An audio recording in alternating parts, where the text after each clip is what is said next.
Hello guys, धुरंधर Ranveer Singh movie 2 दिवस झाले release होऊन आणि बॉक्स ऑफिसवर धमाका करून ठेवला या फिल्मने. पण तेवढा धमाका नाही आहे जेवढा आपल्याला पाहिजे होता.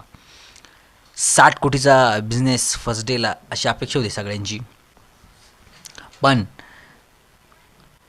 30 कोटीच्या घरात बिझनेस केलेला आहे. आणि 2 दिवसाचं जे कलेक्शन आहे जर मी सांगितलं तर फर्स्ट डे 28 करोड आणि वर काही लाख आहेत, 60 लाख. पण सेकंड डे 33 करोड.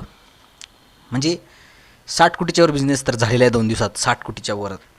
जो फर्स्ट डे हवा होता आपल्याला, पण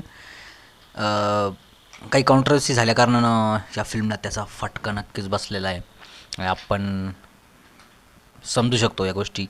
पण फिल्मचं जे पोटेन्शियल आहे ना, ते खूप जबरदस्त होतं.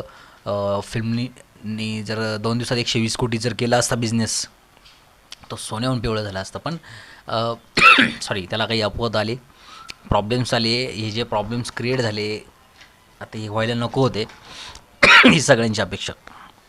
पण फिल्म बेटर आहे. लोकांचं जे फिल्मबद्दल प्रेम आहे ते बोलतं आहे.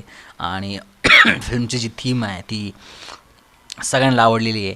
कारण स्पायन्यूर्स माहिती आहे, स्पायन्यूर्सला या फिल्ममुळं सगळे नावं ठेवतात आहे. कारण जे करायला नको होतं ते पायन्यूर्सने केलेलं आहे, आणि जे करायला पाहिजे होतं ते या धुरंधरने केलेलं आहे. सो फिल्म रणवीर सिंगच्या लाईफची पुन्हा एकदा एक टर्निंग पॉईंट ठरू शकते. कारण गेल्या काही दिवसात फिल्म्स रिलीज ज्या झाल्यात रणवीर सिंगच्या त्या फ्लॉपमध्ये जमा आहेत. आणि ही मूवी रणवीर सिंगला जे नवजीवन म्हणू शकतो आपण, एक करिअरसाठी बूस्ट देऊ शकते. पण बिझनेसला फटका बसला त्याचंच फक्त दुःख वाटतं आहे. फिल्म जबरदस्त आहे, story, screen play, everything very good. जे डायरेक्टर आहे त्यांनी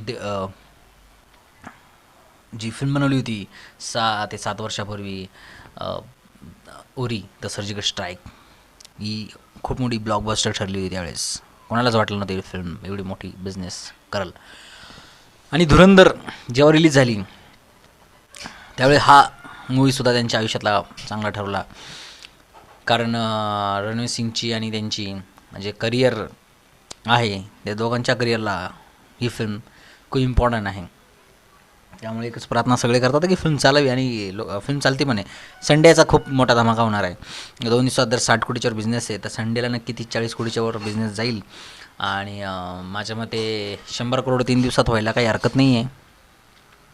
बाहेर देशामध्ये ही फिल्म बॅन आहे असं मला म्हणजे काही गोष्टीतून कळलं आहे. त्यामुळे जो काही बिझनेस होणार आहे ना याच्यामध्ये, तो फक्त भारतामधूनच होईल. आणि भारताचा बिझनेस तर महत्त्वाचाच आहे. आणि 3 दिवसात 100 कोटी म्हणजे बाकीच्या राहिल्या 4-5 दिवसामध्ये नक्कीच 150-200 कोटी व्हायला काही हरकत नाही आहे. आणि मग नेक्स्ट वीक आहेच. कपिल शर्माची जी फिल्म येते तोपर्यंत ही फिल्म चांगलीपैकी कमाई करेल असं मला वाटतं. तुम्हाला काय वाटतं नक्की कमेंट करून कळवा. व्हिडिओ आवडला असेल तर लाईक करा, शेअर करा, आपल्या चॅनलला सबस्क्राईब करायला विसरू नका. भेटू नेक्स्ट व्हिडिओमध्ये. तोपर्यंत टेक केअर.